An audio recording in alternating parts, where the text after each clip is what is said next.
Hi guys, just a couple of questions in general, and I may ask these later on today. How easy is it to spot a fire ant nest? Are they, is it like a meat ant nest where you can see it on the ground, or are they hidden? Yeah. We were just at Cane Farms 4 weeks ago now, and they are, you can see them on the ground. They're sort of, the nest mound that's there doesn't have any entrance holes into it, but they're also, sitting within the grass or the cane such that it's also really easy just to step on one without having seen it. But they are pretty easy to notice, but people working in agriculture, people working, walking in parks, people who are gardening tend to come into contact with them. They're very high density as well in the areas where they are. So, but they're relatively easy to see.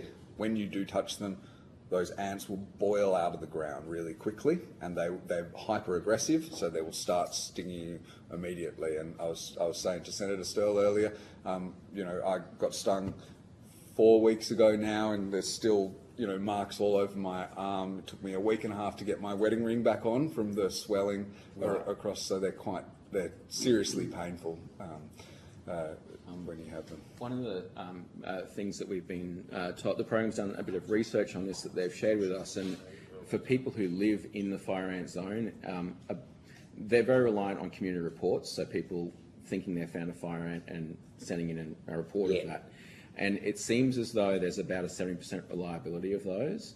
So for people who get the right advice, are told the things to look for, the coppery brown ant, 2 to 6 millimetres, two-tone body, the nest that Jack was talking about, often in direct sunlight, there's a very high reliability that people can actually identify them once they get the right advice on how to do that. Thanks. And then what's the method by which you eradicate them? How do you actually eradicate them? Do you go in there and spray the nest directly, or...? Do that. So there's a couple of methods. There was the baits that I talked about earlier, which the ants forage and take back. There's direct nest injection, where when the nest is found, it's essentially opened up, and it's as simple as putting a hose in and filling it up with an insecticide. And that has that's very fast acting eradication. There's also proactive treatments of things like mulch and grass. They can be sprayed before they're shipped or while they're on a hard stand while they're waiting, and that will eradicate any fire ants in there and also prevent fire ants from getting into those materials, because the main way they spread is actually as stowaways in human cargo. Is it probably worth highlighting the experience at that cane farm, sort of 3 months between? Yeah, so the farm that Jack was talking about in October last year, I was actually down there and walked about 100 metres and saw several dozen fire ant nests in that space. Going back 4 weeks ago, walking that same area, we found 2 fire ant nests, and a lot of the old dead nests had been repopulated with a variety of local ant species. So it was really instructive for me to see that even just 2 rounds of suppressive baiting reduced the population dramatically and provided space for local ant populations to come in and repopulate, which answered a lot of questions I had about, off-target impacts from baits and things like that. Okay, thanks. And then you've got you presented some nest detections here in South East Queensland. So, for example, I think there's 1,595, which looks around about Boonah Way, Bow Desert Way, maybe. Boonah might be 785, Bow Desert 1,500. How fast can you work to eliminate those nests? Yeah, so every one of these nests that has been reported, and this is have been reported to the program has treated and eradicated these nests. So these are now being identified and eradicated? These are identified and eradicated, but they are indicative of sort of, where they are, how they're spreading north out of that containment zone.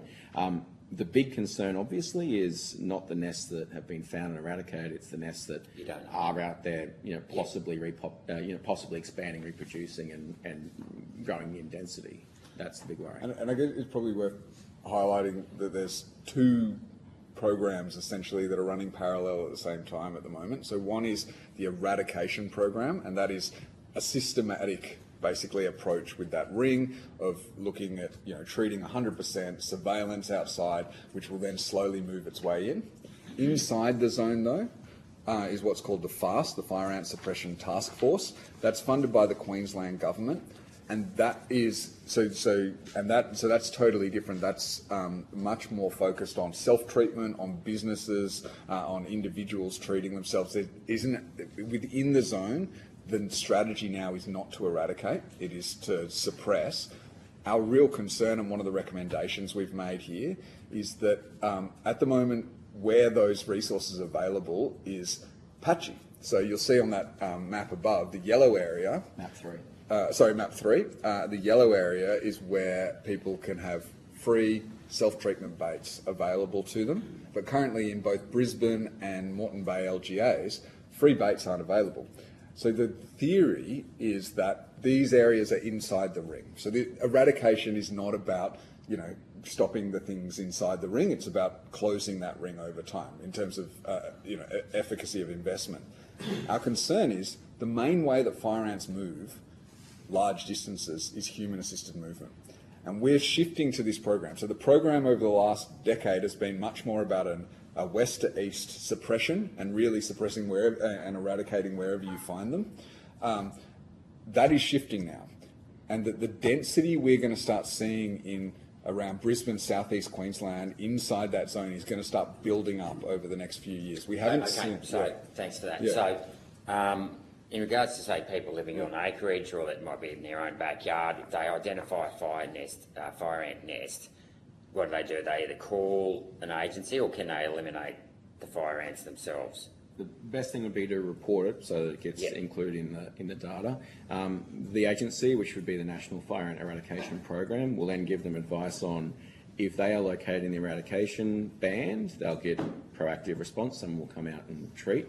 If they're within the suppression area, they will probably get supplied bait that they can put on their property themselves, or given some advice on what combination of treatments to use.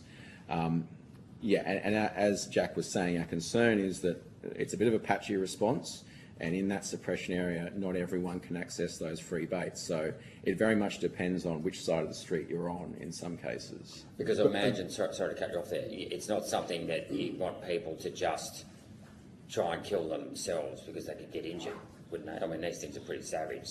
Or do people have a crack at it themselves? In the southern United States, people are often left to their own devices in treating them and come up with some weird and creative ways to do that. We want to discourage that as much as possible because there are some proven chemicals and methods and treatments and baits that will do the job very reliably. And that advice is available to people. Our concern is that the implementation and delivery of that advice is very it differs from location to location within the fire ant zone. And I guess one of the reason for that is it's considered Queensland and local government's responsibility to pay for and deal with the suppression inside the zone. So while the FAST, the Fire Ant Suppression Task Force, is run out of the National Fire Ant Eradication Program, it's funded by the Queensland government, and local governments are also involved. And it's not seen as part of the eradication program because it's sort of inside the zone. We are really keen for it to be part of the eradication program, and that is because building up of density over the next few years hugely increases the chance that people are going to start transporting fire ants out of that zone. We have not seen fire ants like they have in the USA in terms of density because suppression has been effective. We have effectively contained fire ants over the last couple of decades. They are not, regularly, commonly seen. Thank you. So.